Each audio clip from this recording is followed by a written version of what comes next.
مسلمان اعصابی طور پر، ذہنی طور پر، نفسیاتی طور پر ایک طاقتور قوم ہے۔ مسلمان وہ قوم ہے جو مرعوب نہیں ہوتی، یہ روب دکھاتی ہے، روب۔ ہم وہ لوگ ہیں کہ جن کے اکابرین سوئے بھی ہوتے تھے نا، سوئے ہوتے تھے حضرت عمر، لیکن ان کو سوئے ہوئے دیکھ کر بھی لوگ کانپا کرتے تھے، اس لیے کہ شیر تو شیر ہی ہوتا ہے نا، وہ سویا ہو تو پھر بھی شیر ہی۔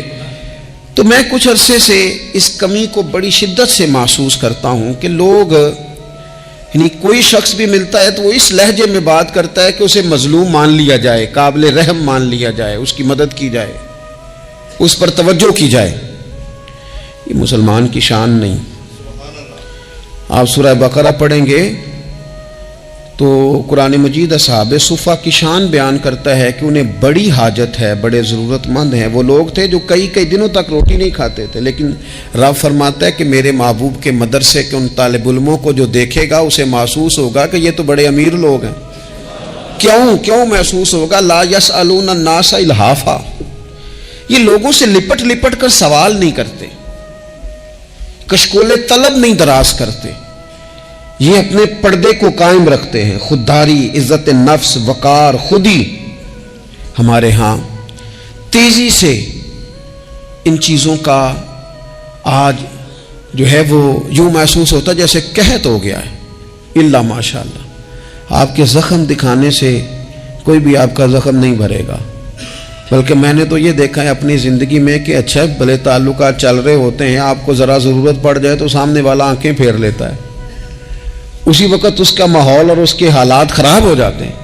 اس لیے اپنا سارا بھروسہ، اپنی ساری توجہ، اپنی سوچوں کا مکمل مدار صرف اللہ رسول کی ذات کو بنائیں، اور اس انداز میں بنائیں کہ کون دیتا ہے دینے کو تو چاہیے، دینے والا ہے سچا ہمارا نبی۔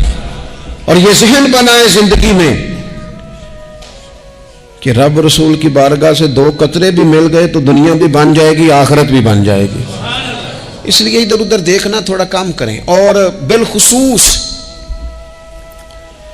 آج اپیل کروں گا، استاد اپنے شاگردوں کو، پیر اپنے مریدوں کو، باپ اپنی اولاد کو بڑی بڑی باتوں کا سبق پڑھائے، بڑی بڑی باتوں کا۔ اقبال نے شکوہ کیا، اقبال کہنے لگے شکایت ہے مجھے یا رب خدا بندان مکتب سے، یہ جو انہیں کہتے ہیں کہ جناب پڑھ جاؤ گے تو روٹی اچھی ملے گی، یہ انہیں کہتے ہیں پڑھ جاؤ گے تو کار میں بیٹھو گے، پڑھ جاؤ گے تو کوٹھی بنا لو گے، یہ کیا سبق پڑھا رہے ہیں بھلا؟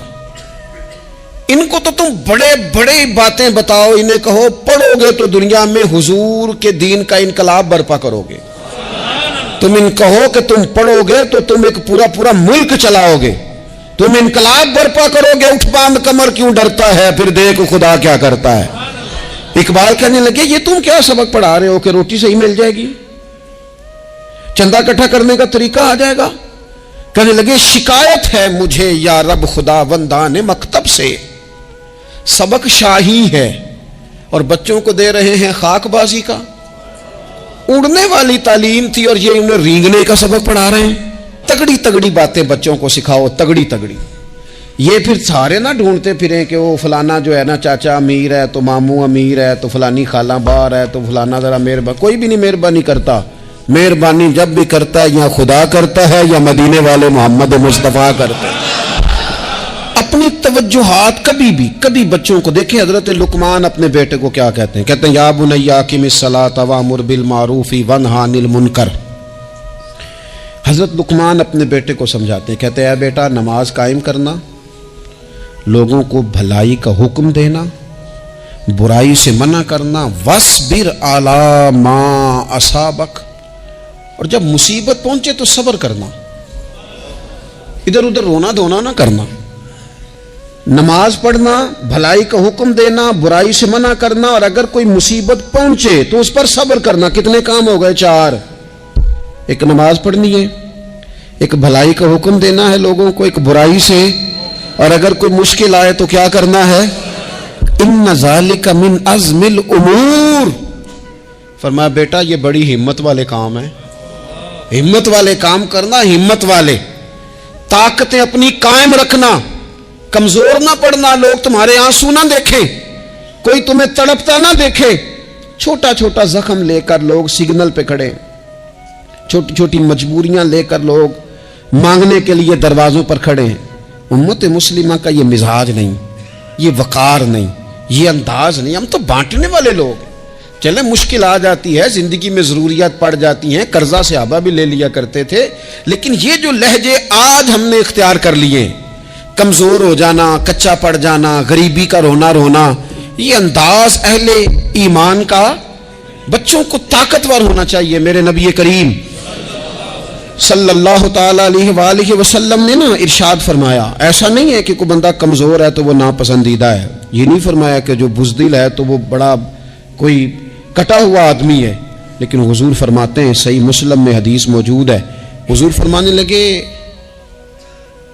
طاقتور مسلمان نا اللہ کی نظر میں بزدل مسلمان سے زیادہ پیارا ہے۔ طاقتور ہے نا، اس کی شان زیادہ ہے، یہ جو با ہمت ہے، با حوصلہ ہے، جس کے اعصاب مضبوط ہیں، یہ رب کریم کی بارگاہ میں باوقار ہے، اللہ کے حضور اس کی قدر ہے۔ اور حضور علیہ الصلوۃ والسلام صحابہ کو دعائیں سکھایا کرتے تھے، اور تعلیم امت کے لیے خود بھی حضور وہ دعا فرمایا کرتے تھے، کہتے تھے اے اللہ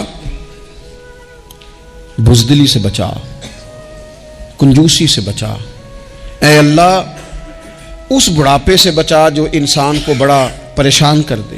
حضور دعائیں مانگا کرتے تھے۔ دیکھیں بیمار انسان ہو جاتا ہے، اگر وہ سوچے نا رب کی طرف سے ہے تو پھر بیماری کا لوگ بڑا مزہ لیتے ہیں، کیونکہ جب بندہ بیمار ہوتا ہے تو نفسانی خواہشات ساری ختم ہو جاتی ہیں۔ اور میں اکثر دوستوں سے کہتا ہوں کہ بعض چیزیں ایسی ہیں جو وجد میں لے آتی ہیں بندے کو، اگر وہ غور کرے تو۔ آپ یہ حدیث پاک سنیں، حضور علیہ السلام نے فرمایا بیمار کے ساتھ ضد نہ کرو کہ ضرور کھا ضرور کھا، ضد نہ کرو، اس لیے کہ اللہ اسے کھلا بھی دیتا ہے پلا بھی دیتا ہے۔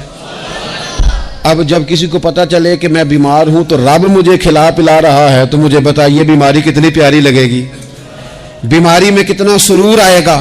پھر تو انسان ہمیشہ چاہے گا کہ مجھے وہ چیزیں ملیں جو مجھے اللہ تبارک و تعالیٰ کی بارگاہ کے قریب کر دیں۔